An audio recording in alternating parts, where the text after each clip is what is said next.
चलिए आज डिस्कस करेंगे ख्याति का मूल्यांकन एवं लेखांकन के बारे में। अगर हम बात करें कि किसी भी साझेदारी फर्म के पुनर्गठन होने पर ख्याति का मूल्यांकन कैसे किया जाता है, तो उसके लिए एक सेपरेट वीडियो बना हुआ है जिसमें ख्याति के मूल्यांकन की जो 3 विधियां हैं, औसत लाभ विधि, अधिलाभ विधि एंड पूंजीकरण विधि, उन तीनों ही विधियों से ख्याति का मूल्य कैसे निकाला जाता है साझेदारी फर्म के पुनर्गठन होने पे, उसका एक सेपरेट वीडियो बना है, वहाँ फार्मूला दिया हुआ है। तो उस वीडियो को देख करके फार्मूले को आप नोट कर लीजिएगा, जहाँ से आप यह देख पाएंगे या निकाल पाएंगे कि अगर किसी भी साझेदारी फर्म का पुनर्गठन होता है तो उस केस में फर्म के ख्याति का मूल्य कैसे निकाला जाएगा। अगर प्रश्न में पुनर्गठन के समय ख्याति का मूल्य नहीं दिया है तो उस अवस्था में सर्वप्रथम ख्याति का मूल्य निकालने की सूचना प्रश्न में जरूर दिया रहेगा। उसी सूचना के आधार पर ख्याति का मूल्य निकाल लेंगे, फिर उसके बाद उसका लेखांकन किया जाएगा। हम लोग साझेदारी के प्रवेश के चैप्टर में पढ़ रहे हैं ख्याति के मूल्यांकन एवं लेखांकन वाले हेडिंग को। अगर ख्याति के मूल्यांकन की बात किया जाए तो चाहे वर्तमान साझेदारों के मध्य लाभ विभाजन अनुपात में परिवर्तन हो, चाहे नए साझेदार का प्रवेश हो, चाहे साझेदार का अवकाश ग्रहण हो या फिर मृत्यु हो, कुल मिला के कह सकते हैं कि किसी भी रीजन से यदि साझेदारी फर्म का पुनर्गठन होता है तो उस अवस्था में ख्याति का मूल्यांकन सभी ही केस में एक ही तरीके से किया जाएगा। लेकिन अगर हम लेखांकन की बात करें तो 3 चैप्टर में लेखांकन सेम तरीके से किया जाएगा। पहला होगा लाभ विभाजन अनुपात में परिवर्तन होने पर, यदि साझेदारों के बीच लाभ विभाजन अनुपात में परिवर्तन होता है तो हम कहेंगे साझेदारी का पुनर्गठन हो गया।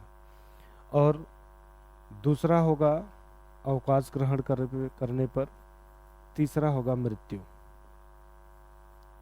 तो ये 3 चैप्टर में ख्याति का लेखांकन सेम एक ही तरीके से किया जाएगा, जिस तरीके से यहाँ वही तरीका यहाँ, वही तरीका यहाँ। तो इसलिए जो ख्याति का लेखांकन आप लोगों को वर्तमान साझेदारों के मध्य लाभ विभाजन अनुपात में परिवर्तन होने पर चैप्टर में बताया गया है, वही आगे आपका अवकाश में भी काम करेगा और वही मृत्यु में भी काम करेगा। लेकिन बात जब आती है प्रवेश वाले चैप्टर का, मतलब किसी साझेदार के प्रवेश करने पर फर्म की जो ख्याति का मूल्य होगा उसका लेखांकन कैसे किया जाएगा, तो उस केस में अलग तरीके से होता है। तो वो कैसे होगा आज की क्लास में डिटेल हम लोग देखेंगे। लास्ट तक आप वीडियो को देखिएगा, सारे कॉन्सेप्ट आपके क्लियर हो जाएंगे कि कैसे आप करेंगे। तो सबसे पहले हम देखते हैं कि यदि साझेदार प्रवेश कर रहा है तो क्या होता है ख्याति के ऊपर। तो किसी साझेदार के प्रवेश पर यदि फर्म की ख्याति का मूल्य नहीं दिया गया हो तो उस दशा में सर्वप्रथम ख्याति का मूल्य निकालेंगे। अगर साझेदार प्रवेश कर रहा है और प्रवेश के समय फर्म की ख्याति का मूल्य क्या है, तो ये न दिए रहे तो आपको सबसे पहले ख्याति का मूल्य निकालना पड़ेगा। ये पता कैसे आप पाएंगे फर्म की ख्याति दिया है कि नहीं दिया है, तो जब आप प्रश्न को पढ़ेंगे तो आर्थिक चिट्ठे के बाहर आप देखेंगे तो लिखा रहेगा कि साझेदार के प्रवेश के समय ख्याति का मूल्य ये है। जब ख्याति का मूल्य दे दे साझेदार के प्रवेश के समय तो समझ जाइए कि वो मूल्यांकित ख्याति की ही बात कर रहा है। अगर नहीं दिया है तब फिर निकालेंगे, और दे दिया है तो फिर जो नए साझेदार के हिस्सा है वो निकाला जाएगा। जो भी फर्म की ख्याति का मूल्य आएगा साझेदार के प्रवेश के समय, उस फर्म की ख्याति के मूल्य में नए साझेदार के हिस्से की ख्याति कितनी होगी यह निकाला जाएगा। उसके बाद उसका लेखांकन किया जाएगा। तो कह सकते हैं कि साझेदार के प्रवेश होने पे ख्याति का लेखांकन करने के लिए 3 स्टेप फॉलो करना पड़ेगा। सबसे पहले फर्म की ख्याति का मूल्य निकालेंगे, मतलब क्या फर्म की ख्याति का मूल्य है। उसके बाद नए साझेदार का उस ख्याति में क्या हिस्सा है वो हिस्सा निकालेंगे। जो नए साझेदार का हिस्सा आएगा उसी हिस्से से ख्याति का लेखांकन करेंगे। तो ये याद रखिएगा, किसी साझेदार के प्रवेश के समय यदि ख्याति का लेखांकन करने की बात किया जा रहा हो तो सर्वप्रथम आपको प्रश्न में यदि ख्याति का मूल्य नहीं दिया है तो आपको वो मूल्य निकालना पड़ेगा। जब फर्म की ख्याति का मूल्य मालूम हो जाएगा तो नए साझेदार का उसमें हिस्सा कितना बनता है ये निकाला जाएगा और जो वैल्यू आएगी उसी से लेखांकन कर देंगे। तो क्वेश्चन बनता है कि नए साझेदार का हिस्सा ख्याति में कितना बनता है, ये कैसे निकाला जाए। तो अब हम लोग आगे यही देखेंगे कि नए साझेदार का फर्म की ख्याति में जो हिस्सा बनता है वो कैसे निकाला जाएगा। तो नए साझेदार के हिस्से की ख्याति यदि आप निकालना चाहते हैं तो जो भी फर्म की ख्याति है, फर्म की जो भी ख्याति है उस ख्याति के मूल्य में गुणा कर दीजिए नए साझेदार के लाभ के हिस्से से। नए साझेदार के लाभ के हिस्से से गुणा कर दीजिए तो नए साझेदार के हिस्से की ख्याति का मूल्य मालूम हो जाएगा। एग्जाम्पल के रूप में, जैसे एक साझेदार मान लेते हैं सी प्रवेश करता है और उसे लाभ में 1/5 भाग मिलेगा। 1/5 भाग के लिए वो प्रवेश करता है और उसके प्रवेश के समय फर्म के ख्याति का जो मूल्य निर्धारित किया गया वो फर्म की ख्याति 1 लाख रुपया है। तो प्रश्न में फर्म की ख्याति 1 लाख रुपया बता दिया। नया साझेदार प्रवेश कर रहा है 1/5 भाग के लिए, तो पूछा जाए कि इस नए साझेदार के हिस्से में ख्याति कितना आएगा। तो देखिए फार्मूला है नए साझेदार के हिस्से की ख्याति का, फर्म की ख्याति, तो फर्म की ख्याति कितना 1 लाख रुपया, यहाँ पे 1 लाख रुपया रख दीजिए, गुणे कर दीजिए नए साझेदार का लाभ में हिस्सा, तो नए साझेदार का लाभ में हिस्सा कितना 1/5, सॉल्व करेंगे तो 20,000 आ जाएगा। तो हम कह सकते हैं कि नए साझेदार का ख्याति में जो हिस्सा बना वो 20,000 रुपया बना। अब इसी 20,000 रुपये का लेखांकन कैसे किया जाएगा वही हम लोग यहाँ पढ़ने वाले हैं। लेखांकन करना, नए साझेदार के हिस्से में जो भी ख्याति का मूल्य आया है उसका एंट्री कैसे पास किया जाएगा, लेखांकन कैसे किया जाएगा, अब उसी को हम लोग आगे डिस्कस करेंगे। तो किसी साझेदार के प्रवेश के समय उसके हिस्से की जो ख्याति का मूल्य होता है उसका लेखांकन अलग अलग परिस्थितियों में अलग अलग तरीके से किया जाता है। तो वो अलग अलग परिस्थितियां क्या होंगी उसके भी बारे में अभी आगे हम लोग डिस्कस करते हैं, क्योंकि नया साझेदार जब अपने हिस्से की ख्याति ले करके आता है तो कुछ दूसरी तरीके से एंट्री पास करते हैं। अगर नया साझेदार अपने हिस्से की ख्याति नहीं लेके आ पाता है तो फिर कुछ दूसरे तरीके से एंट्री पास करते हैं। और नया साझेदार अपने हिस्से की ख्याति निजी तौर पे ला के देता है तो कुछ और तरीके से होता है। तो इन सभी अलग अलग परिस्थितियों में ख्याति का लेखांकन अलग अलग तरीके से किया जाता है।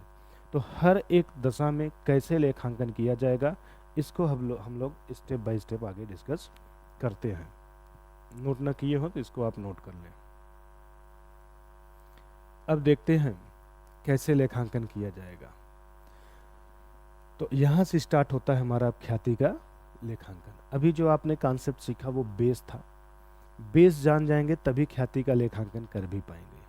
तो बेस में कोई भी कंफ्यूजन अगर हो रहा है तो डिस्क्रिप्शन में नंबर दिया गया है, उस पर आप कॉल कर लीजिए। पहले अपने बेस से रिलेटेड जो डाउट है उसको क्लियर कर लीजिए, क्योंकि बेस अगर आपका नहीं क्लियर होगा तो ख्याति का लेखांकन भी आपको समझ में नहीं आएगा। तो बेस से रिलेटेड प्रॉब्लम है तो पूछ लीजिए, नहीं तो क्लास को फिर आगे कंटिन्यू करते हैं। अब देखिए ख्याति का लेखांकन कैसे किया जाएगा। तो ख्याति का लेखांकन अलग अलग परिस्थितियों में अलग अलग तरीके से किया जाता है, जैसा कि अभी आपको बताया गया था। अब परिस्थितियां कौन कौन सी हैं?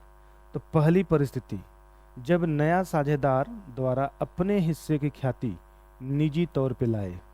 ये आपको ध्यान रखना है। अगर प्रश्न में ये बता दिया कि नया साझेदार अपने हिस्से की ख्याति निजी तौर पे लेके आता है तो उस केस में क्या लेखांकन करेंगे, मतलब क्या जर्नल एंट्री पास करेंगे। तो उसके लिए है कि ऐसी परिस्थिति में ख्याति के संबंध में कोई भी रोजनामचा प्रविष्टि नहीं किया जाता है। कोई भी रोजनामचा प्रविष्टि नहीं किया जाता है। तो प्रश्न बनता है कि ऐसा क्यों? तो ध्यान रखिएगा, निजी तौर का मतलब ही होता है चोरी से ला करके दे देना। जो वर्तमान साझेदार हैं, उन वर्तमान साझेदारों को नए साझेदार अपने हिस्से की ख्याति निजी तौर पे ला करके उनको अगर दे देता है, तो इसका मतलब ही है कि उसको बुक में प्रदर्शित मत करिए, उसको दिखाने की आवश्यकता नहीं है। यदि नए साझेदार ने ख्याति की राशि निजी तौर पे दे दिया है तो अब सोचिए, यदि नए साझेदार ने ख्याति की राशि निजी तौर पे दे दिया तो दिखाने की जरूरत नहीं है, तो फिर क्या रोजनामचा प्रविष्टि करेंगे? तो आंसर होगा नहीं करेंगे। तो पहली दशा ये याद रखिएगा कि अगर नया साझेदार अपने हिस्से की ख्याति निजी तौर पे लेकर के आता है, तो उस दशा में जर्नल एंट्री पास नहीं किया जाएगा। यह आपकी पहली दशा हो गई। अब हम देखते हैं दूसरी दशा। दूसरी दशा क्या है? जब नया साझेदार द्वारा अपने हिस्से की ख्याति नगद लाए, ध्यान रखेंगे, अपने हिस्से की ख्याति नगद लाएगा, इसके साथ ही साथ उस ख्याति को व्यवसाय में रहने दिया जाएगा। नया साझेदार अपने हिस्से की ख्याति नगद में लेकर के आएगा और वो ख्याति की राशि व्यवसाय में रहने भी दिया जाएगा, मतलब कोई साझेदार उस राशि को निकालेगा नहीं। तो क्या एंट्री पास किया जाएगा? तो सबसे पहले आप अपने आप को फर्म बना लीजिए। फर्म बना के सोचिए कि एक नया व्यक्ति आपके यहाँ आ रहा है और वो ख्याति का पैसा ला करके आपको दे रहा है। तो ख्याति का पैसा ला करके देगा तो उसकी एंट्री क्या पास करेंगे? तो ख्याति की राशि अगर नगद ले करके आ रहा है तो क्या एंट्री पास करेंगे? तो इसके लिए पहले आप ध्यान से समझें। नया साझेदार जो आ रहा है वो ख्याति का पैसा आपको या तो नगद में देगा और या तो ऑनलाइन देगा, चेक से देगा, ड्राफ्ट से देगा, जिस भी तरीके से दे। अगर कैश देगा तो आपका नगद बढ़ जाएगा, आपके पास जो कैश पहले से है वो कैश बढ़ जाएगा। नगद न दे करके अगर वो चेक से देगा या ड्राफ्ट से देगा या ऑनलाइन पेमेंट कर देगा तो उस केस में आपके बैंक का बैलेंस बढ़ जाएगा। अब बात होती है कि चाहे कैश बढ़े और चाहे बैंक बढ़े, दोनों ही दशाओं में डेबिट किया जाता है, क्योंकि पैसा चाहे हमारे पास रहे और चाहे हमारा पैसा बैंक में रहे, होता हमारा संपत्ति ही है और संपत्ति डेबिट साइड से बढ़ता है। तो इसलिए ख्याति की राशि जब नया साझेदार नगद लेकर के आएगा तो उसकी एंट्री क्या पास करेंगे? तो एंट्री पास करेंगे बैंक अकाउंट डेबिट। एंट्री पास करेंगे बैंक अकाउंट डेबिट, क्योंकि ऐसा ज़्यादातर माना जाता है कि पेमेंट ऑनलाइन ही मिलेगा। बैंक अकाउंट डेबिट कर देंगे। क्वेश्चन बनता है क्रेडिट किसको करेंगे? तो क्रेडिट करते हैं जिस चीज़ का पैसा आपको मिल रहा है उसी का नाम। तो नए साझेदार ने आपको जो पैसा दिया वो किस बात का पैसा दिया? तो आंसर होगा गुडविल के प्रीमियम का पैसा दिया, इसलिए हम लोग क्रेडिट करते हैं प्रीमियम फॉर गुडविल। तो ये एंट्री आपकी कंप्लीट पास हो जाएगी जब नया साझेदार अपने हिस्से की ख्याति नगद लेके आएगा। नरेशन क्या होगा? तो being premium for goodwill brought in cash. ये हमारी पहली एंट्री पास हो गई। ख्याति के लेखांकन से संबंधित पहली जर्नल एंट्री पास हो गई जब साझेदार अपने हिस्से की ख्याति नगद में लेकर के आएगा। तब लाने की एंट्री हमेशा याद रखिएगा, bank account debit to premium for goodwill करेंगे यदि नगद में लेके आ रहा है तो। ये हुआ लाने का। उसके बाद जो हम लोग एंट्री देखेंगे वो है ख्याति की राशि को बांटने का। ध्यान रखिएगा, प्रश्न में कभी भी ये बांटने वाली बात नहीं करता है। जब भी किसी साझेदार का प्रवेश होता है तो प्रवेश के समय जब नया साझेदार ख्याति की राशि लेकर के आता है तो लाने की तो एंट्री पास करते हैं, बट बांटने के बारे में कुछ प्रश्न में बोलता नहीं है, फिर भी वो बांटा जाएगा, क्योंकि जो वर्तमान साझेदार हैं वो नए साझेदार को अपने हिस्से में से कुछ न कुछ त्याग करते हैं जब वो प्रवेश करता है तब। तो जो भी वर्तमान साझेदारों ने नए साझेदार को अपना हिस्सा त्याग किया है, वही साझेदार नए साझेदार के द्वारा लाई गई ख्याति की राशि को आपस में बांट लेते हैं। एग्जाम्पल के तौर पे अगर बात करें तो सोचिए आपके घर में दो व्यक्ति हैं और कुछ अच्छा खाना बना है और खाने का समय आया, उसी बीच आपको पता चला कि कोई एक नया व्यक्ति आपके घर पे आ रहा है, कोई आपका मेहमान आपके घर पे आ रहा है। ऐसे केस में खाना दोबारा नहीं बनेगा, जो खाना बना है उसी खाने में ही अब दो नहीं 3 लोग खाएंगे। तो ऐसा हो सकता है कि जो लोग पहले से दो थे उसमें से एक व्यक्ति नए वाले को, मतलब जो मेहमान आ रहा है उसको अपने हिस्से में से खिलाने के लिए सहमत हो, लेकिन दूसरा अपने हिस्से में से खिलाने के लिए सहमत ना हो। मतलब दूसरा ये कहे कि हम तो जितनी मुझे भूख है उतना हम खाएंगे ही खाएंगे, हम उनको अपने खाने में से कुछ भी नहीं देंगे। तो ऐसे केस में जो मेहमान आ रहा है उसको जो खाना खिलाया जा रहा है वो किसी एक व्यक्ति के द्वारा अपने हिस्से के खाने में से उसको खिलाया जा रहा है। तो हम कह सकते हैं कि उस मेहमान को जो खाना खिलाया गया, जिस व्यक्ति के द्वारा खिलाया गया, वो अपने खाने में से कुछ खाना त्याग कर दिया, मतलब कुछ खाना उसको दे दिया। तो ऐसी अवस्था में सोचिए जो व्यक्ति मेहमान के रूप में आया वो जो भी कुछ अपने साथ लेकर के आया होगा, क्या वो दोनों के बीच में बांटा जाना चाहिए? तो आंसर होगा नहीं, क्योंकि नियम कहता है कि जब उसको खिलाने की बात आई थी तो जिस व्यक्ति ने खिलाया, जिस व्यक्ति ने अपना हिस्से में से कुछ उसको दिया, तो पाने का भी अधिकार सिर्फ उसी के पास है। जिस व्यक्ति ने अपने हिस्से से कोई समझौता ही नहीं किया, उस व्यक्ति को उसके हिस्से में उसके द्वारा लाई गई चीजों में पाने का अधिकार नहीं है। ठीक है, वही कॉन्सेप्ट हमारा ख्याति की राशि के बंटवारे पे भी लागू होता है। नया साझेदार ख्याति की राशि जो भी लेकर के आता है, हम कह सकते हैं कि उस राशि को वही साझेदार आपस में बांटेंगे जो साझेदार अपने हिस्से में से कुछ त्याग नए वाले साझेदार को किए हों। वही लोग ख्याति की राशि को अपने बीच में बांट लेंगे। तो कुल मिला के हम कह सकते हैं कि त्याग अनुपात में बांट लेंगे। तो बंटवारा किस अनुपात में होगा? तो आंसर होगा त्याग अनुपात में होगा।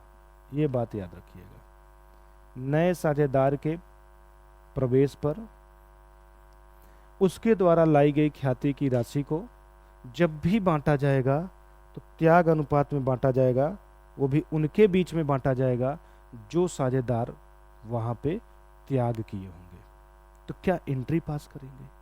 तो एंट्री पास करने से पहले प्रैक्टिकली आप सोचिए, जो भी पैसा लाया उसको जब साझेदारों में बांटा जाएगा तो साझेदारों का हिस्सा जितना भी पहले से बना होगा, जितना भी होगा, उसमें उनका पैसा बढ़ेगा। जितना भी हिस्सा ख्याति की राशि में बनेगी तो उनकी पूंजी बढ़ेगी। तो एंट्री क्या करेंगे? लाने पे प्रीमियम फॉर गुडविल डेबिट हुआ है, जब क्रेडिट हुआ है, और वही जब बांटा जाएगा तो हो जाएगा डेबिट, मतलब वो हो जाता है खत्म, और वो पार्टनरों के बीच में बांट दिया जाता है। किसके? तो टू सेक्रीफाइसिंग पार्टनर्स कैपिटल या करेंट अकाउंट करके, मतलब जो पार्टनर सेक्रीफाइस किया है टू लिख करके उस पार्टनर का नाम और आगे कैपिटल अकाउंट लगा देंगे या फिर करेंट अकाउंट लगा देंगे, डिपेंड करेगा परिस्थिति कैसी है। नरेशन क्या होगा? तो being amount distributed by sacrificing partner, sacrificing partner के थ्रू इस गुडविल की वैल्यू को बांट दिया जाएगा। तो इस तरीके से आपकी एंट्री हो जाएगी नए साझेदार के द्वारा लाई गई ख्याति की राशि के संबंध में। जब कभी भी नया साझेदार अपने हिस्से की ख्याति लेकर के नगद में आए और वो व्यापार में रहने दिया जाए की बात किया जाए, मतलब प्रश्न में कुछ भी न बोला हो, सिर्फ बताया नया साझेदार अपने हिस्से की ख्याति इतना लेकर आया, किस साझेदार ने कितना पैसा निकाल लिया ख्याति का, ये अगर नहीं बताया हो तो वो अंडरस्टूड माना जाता है कि ख्याति की राशि व्यापार में ही रहने दिया गया है। और उस केस में यही दो एंट्री पास होगी, एक लाने की और एक बांटने की। हमेशा ये याद रखिएगा, हमेशा यही दो एंट्री पास होगी जब नया साझेदार अपने हिस्से की ख्याति की राशि लेकर के आए और उसको व्यापार में ही रहने दिया जाए, बांटा ना जाए तब। अब हम लोग आगे जो बात करेंगे वो तीसरे केस की बात करेंगे। तीसरी परिस्थिति क्या है, तो ये हमारा अगला पार्ट है, ये हम लोग अगले पार्ट में अब देखते हैं, नेक्स्ट पार्ट में, कि नए साझेदार के द्वारा ख्याति की राशि नगद में लाया जाएगा, पर वो व्यवसाय में रहेगा नहीं बल्कि निकाल लिया जाएगा। तो अगर निकाल लिया जाएगा तो उस अवस्था में क्या लेखांकन किया जाएगा, अब हम लोग इसकी बात करते हैं अगले पार्ट में। तो चलिए देखते हैं क्या है।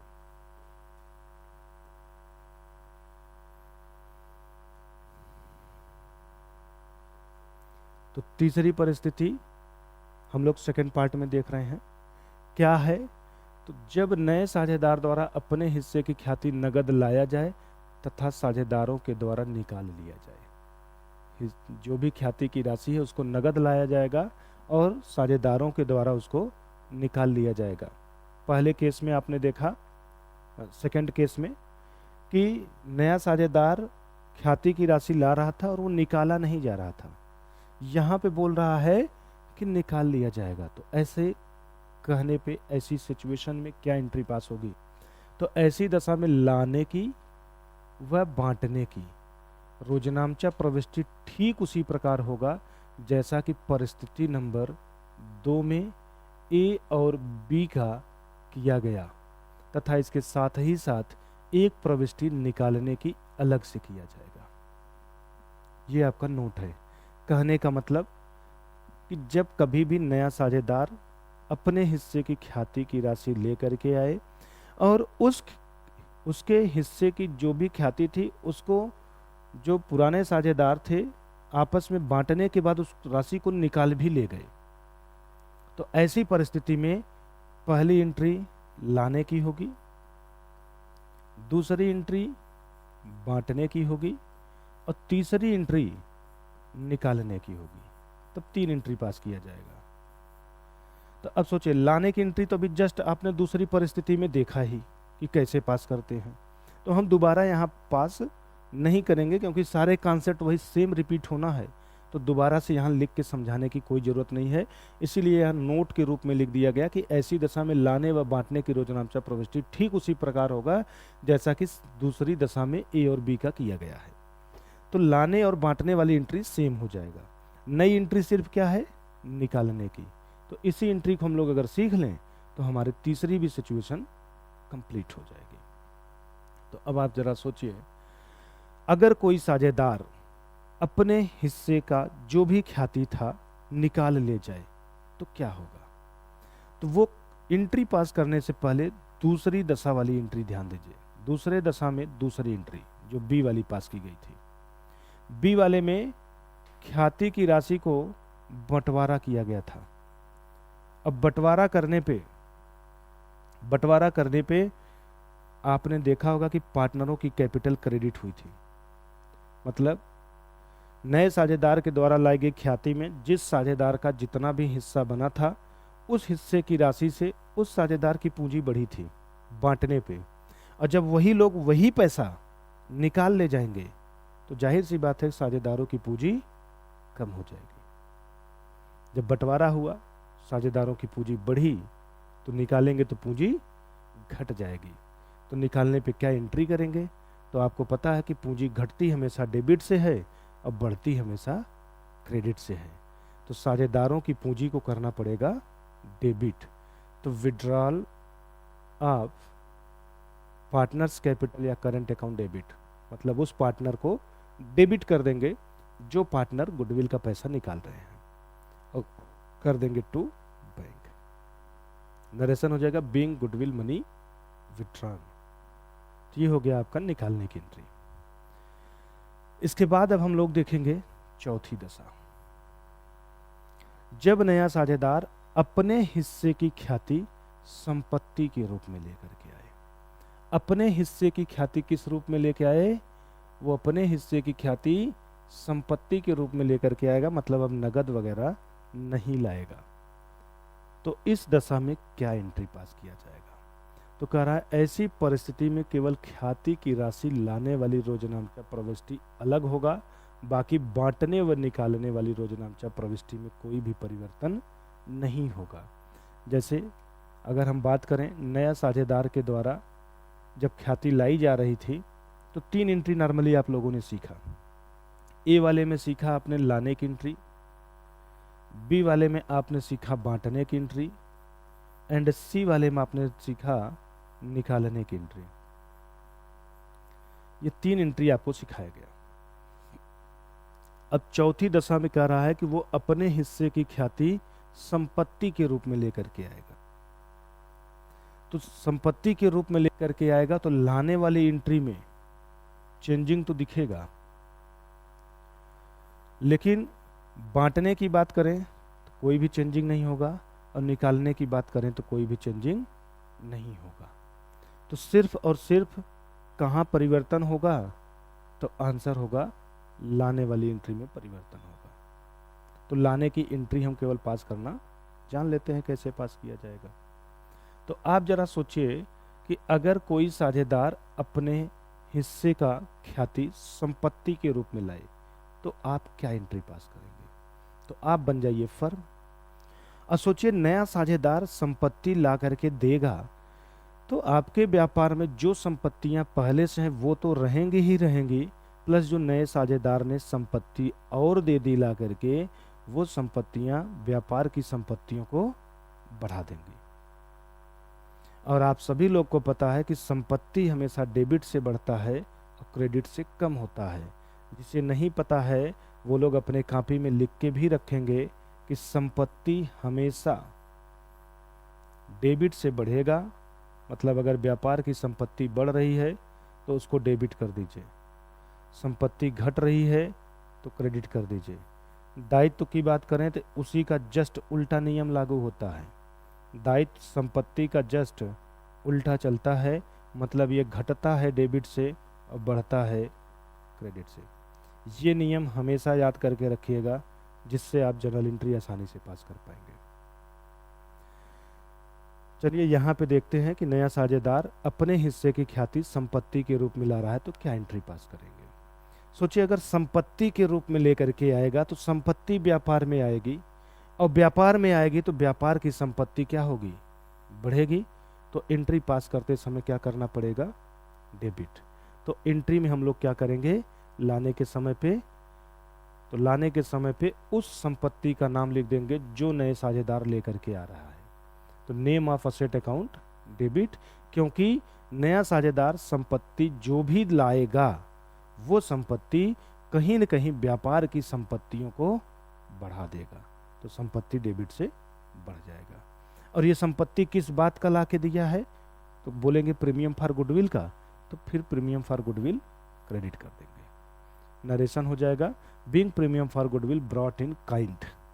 नरेशन होगा being premium for goodwill brought in kind, मतलब काइंड में वो गुडविल का पैसा लेकर के आ रहा है। तो इस तरीके से आपकी एंट्री पास हो गई जब नया साझेदार अपने हिस्से की ख्याति संपत्ति के रूप में लाएगा। तब लाने की एंट्री पास करके दिखा दिया गया, क्योंकि परिवर्तन लाने में ही होगा। बांटने और निकालने की भी एंट्री अगर प्रश्न में बोला है तो उसमें कोई परिवर्तन नहीं है। जैसा अभी पीछे आप लोगों ने सीखा, परिस्थिति नंबर 2 में जो बांटने की एंट्री थी वही बांटने की एंट्री यहाँ पर भी होगा। परिस्थिति नंबर 3 में आपने निकालने की एंट्री सीखा है, वही एंट्री यहाँ पर भी रिपीट होगा। तो हम कहेंगे निकालने और बांटने में कोई भी परिवर्तन नहीं करना, इसलिए वो एंट्री दोबारा यहाँ समझाया नहीं गया है, वही एंट्री आप रिपीट कर देंगे। लास्ट हमारा कॉन्सेप्ट है जब नया साझेदार अपने हिस्से की ख्याति न ला पाए। साझेदार अपने हिस्से की पूंजी तो लेके आ रहा है लेकिन ख्याति की राशि लेकर के नहीं आ रहा है, तो ऐसी दशा में क्या किया जाएगा। तो ध्यान रखिएगा, ऐसी परिस्थिति में नए साझेदार के हिस्से की ख्याति की राशि से उसका चालू खाता खोल दिया जाता है। बस यही लाइन ध्यान रखिएगा, जो भी नए साझेदार के हिस्से की ख्याति की राशि होगी उस राशि से उसका चालू खाता खोल दिया जाता है। अर्थात लाने व बांटने की रोजनामचा प्रविष्टि एक ही साथ कर दिया जाता है। मतलब लाने वाली एंट्री अलग से नहीं करना है, बांटने वाली एंट्री अलग से नहीं करना है, बल्कि लाने और बांटने की एंट्री एक ही साथ कर देना है। अगर नया साझेदार अपने हिस्से की ख्याति नहीं ला पाता है तो, जबकि निकालने वाली प्रविष्टि में कोई भी परिवर्तन नहीं होता है, अर्थात जैसे करते हैं वैसे ही करेंगे। मतलब ये जो निकालने वाली एंट्री है, यह एंट्री सेम इस दशा में भी रिपीट हो जाएगा। लेकिन लाने और बांटने की अलग अलग एंट्री न करके एक ही एंट्री पास करते हैं, एक ही साथ दोनों एंट्री को पास करते हैं। तो मन में क्वेश्चन बनता है कि दोनों एंट्री एक ही साथ कैसे पास करेंगे। तो चलिए उसको देख लेते हैं। लाने व बांटने की दोनों एंट्री एक साथ कैसे पास होता है। तो सबसे पहले क्या करेंगे, जिस साझेदार ने अपने हिस्से की ख्याति नहीं ला पाया, उस साझेदार का चालू खाता ओपन कर दीजिए। तो new partners current account debit कर देंगे, और जो पार्टनर त्याग किए होंगे उन पार्टनर्स को क्रेडिट कर देंगे। तो आपकी एंट्री हो जाएगी कंप्लीट। नरेशन हो जाएगा being current account open for premium for goodwill. तो ये एंट्री करते हैं तब जब नया साझेदार अपने हिस्से की ख्याति की राशि नगद में न लाया पाया हो। ठीक है, तो ऐसी दशा में लाने व बांटने की एक ही एंट्री पास करते हैं, बस अलग से निकालने वाली एंट्री पास कर दी जाती है, जो कि ये ऊपर किया गया है, वही सेम एंट्री यहाँ पर भी पास हो जाता है। तो इस तरीके से हम कह सकते हैं ख्याति से संबंधित कंप्लीट आपका जो कॉन्सेप्ट था वो खत्म हो गया। लेकिन ये जो आपका कॉन्सेप्ट अभी खत्म हुआ है, ये खत्म हुआ है कि नए साझेदार के द्वारा ख्याति की राशि लाने पे क्या लेखांकन किया जाएगा। 5 दशाओं में विभाजित करके आपको समझाया गया है कि 5 दशाओं में कैसे किया जाता है। ठीक है, तो 5 दशाओं को आराम से आप पढ़ लेंगे। कुल मिलाकर के 3 ही एंट्री पढ़ना है, लाने, बांटने और निकालने। परिस्थिति के हिसाब से एंट्रियों में परिवर्तन होगा, तो उस परिस्थिति के हिसाब से आप परिवर्तन देखेंगे। माइंड में केवल आपको रट के रखना है क्या, कि नए साझेदार के द्वारा लाई जाने वाली ख्याति के केस में 5 दशाएं बनेंगी, और उस 5 दशाओं में अलग अलग तरीके से रोजनामचा प्रविष्टि की जाती है। कब कैसे किया जाएगा वो आपको कंप्लीट समझा दिया गया, नोट करके याद कर लीजिएगा। फिर भी कन्फ्यूजन हो तो डिस्क्रिप्शन में नंबर दिया गया है, कॉल करके अपने डाउट को क्लियर कर लीजिएगा। बाकी इससे रिलेटेड अभी हम लोग जब कुछ क्वेश्चन सॉल्व करेंगे तो कॉन्सेप्ट और अच्छा आपको समझ में आ जाएगा। इसको आप लोग नोट कर लीजिए। जो हमारा नेक्स्ट पार्ट में डिस्कस किया जाएगा वो होगा कि अगर नए साझेदार के प्रवेश के समय फर्म की ख्याति का मूल्य ही न दिया हो, साथ ही साथ फर्म की ख्याति का मूल्यांकन कैसे किया जाएगा, इसके बारे में भी कोई भी सूचना प्रश्न में न दिया हो। मतलब नया साझेदार प्रवेश कर रहा है, फर्म की ख्याति की मूल्य क्या है नहीं दिया है, इसके साथ ही साथ फर्म की ख्याति का मूल्य निकाला कैसे जाएगा, इसके भी बारे में प्रश्न एकदम शांत है, तो फिर ख्याति कैसे निकाली जाएगी, तो उसको हम लोग बोलते हैं छिपी हुई ख्याति। तो साझेदार के प्रवेश के समय छिपी हुई ख्याति कैसे निकाला जाएगा, यही हमारा अगला कॉन्सेप्ट होगा, जिसको हम लोग थर्ड पार्ट के रूप में देखते हैं। कैसे उसको हम लोग निकालना सीखेंगे, तो इसको आप नोट करिए, फिर थर्ड पार्ट में देखते हैं।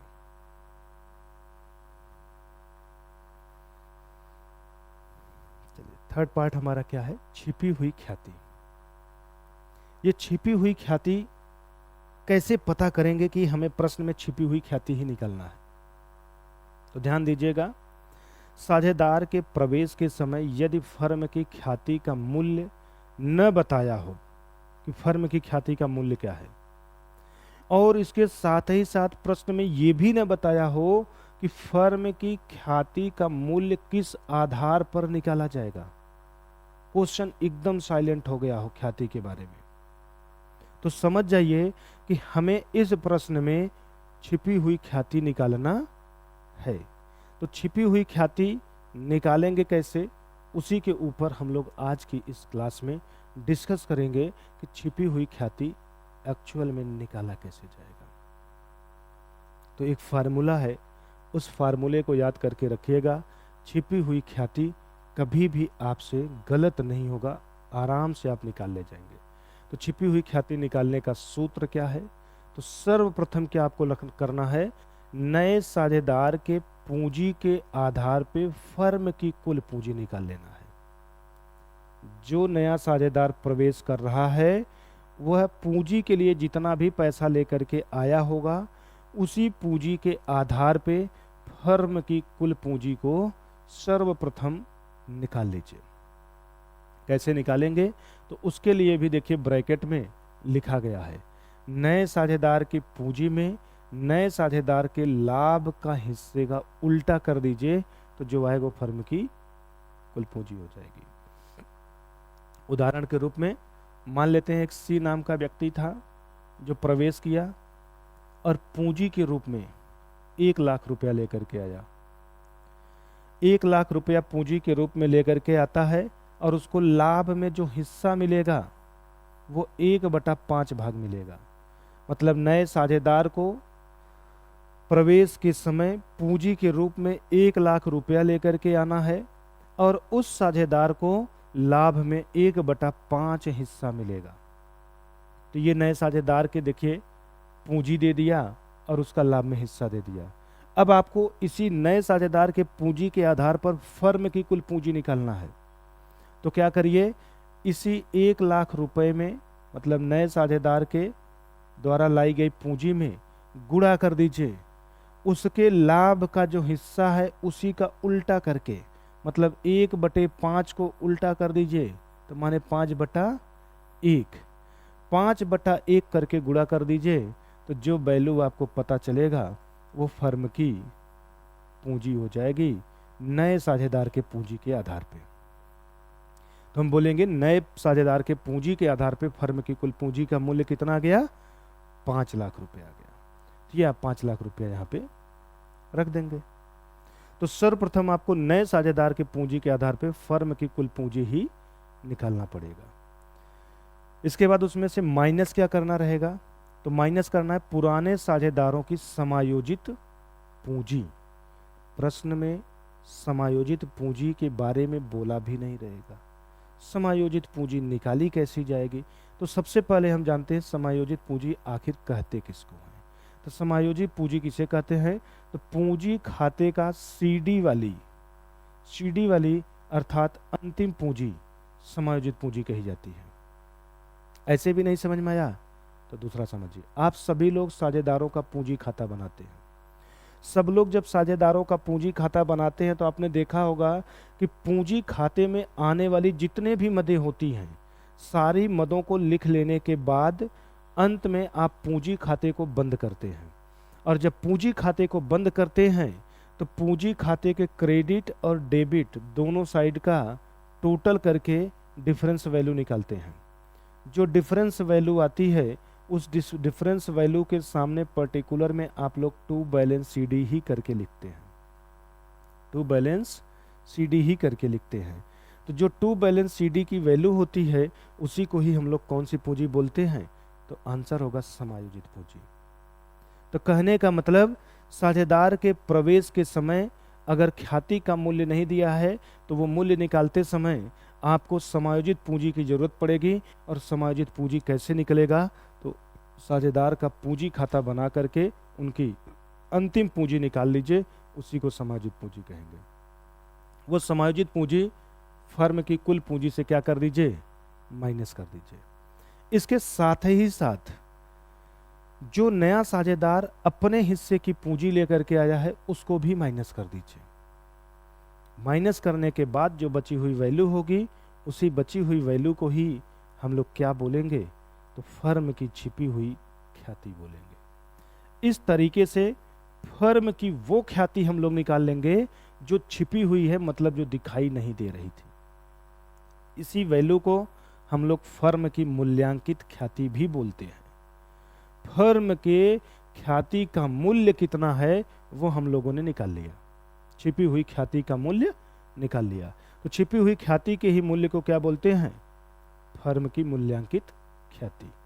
अब इसी मूल्य में आपको बस देख लेना है कि नए साझेदार का कितना हिस्सा बनता है, क्योंकि नया साझेदार ख्याति के रूप में कितना पैसा लेकर के आएगा ये प्रश्न में नहीं दिया है, वही हमें निकालना है। तो नए साझेदार को कितना पैसा लेकर के आना पड़ेगा ख्याति के रूप में अगर ये जानना है तो जो भी फर्म की छिपी हुई ख्याति आएगी, उस फर्म की छिपी हुई ख्याति में नए साझेदार का लाभ का जो हिस्सा है, नए साझेदार के लाभ का जो हिस्सा है उसी से गुणा कर दीजिए, तो नए साझेदार के द्वारा लाई जाने वाली ख्याति की राशि का पता चल जाएगा। कैसे, वो भी देख लेते हैं। मान लेते हैं ये वैल्यू 2 लाख रुपए आया, ये वैल्यू 2 लाख रुपए आया, छिपी हुई ख्याति 2 लाख। तो आपको क्या करना है, छिपी हुई ख्याति की जगह पे 2 लाख वैल्यू रखिए, गुणे नए साझेदार के लाभ का हिस्सा। तो नया साझेदार 1/5 के लिए आया था, अभी उदाहरण लेकर के देखे थे, विभाजित करेंगे तो आ जाएगा कितना, 40,000। तो हम बोलेंगे नए साझेदार के लाभ के हिस्से की जो ख्याति है वो कितनी है, 40,000 है। और जब ये वैल्यू पता चल जाएगा तो इसी से हम लोग लेखांकन एंट्री पास कर देंगे। लाने की एंट्री, बांटने की एंट्री, निकालने की एंट्री, ये सारे कॉन्सेप्ट आपको समझाया गया है ख्याति के लेखांकन में। तो उसी आधार पे इसकी आप रोजनामचा प्रविष्टि कर देंगे। तो इस तरीके से छिपी हुई ख्याति का कंप्लीट कॉन्सेप्ट आपका पूरा हो जाएगा। इसको आप लोग नोट कर लीजिए। किसी भी स्टूडेंट को अगर कहीं पर भी कंफ्यूजन हुआ है तो आप डिस्क्रिप्शन में दिए हुए नंबर पे कॉल करके अपने डाउट को पूछ लीजिए।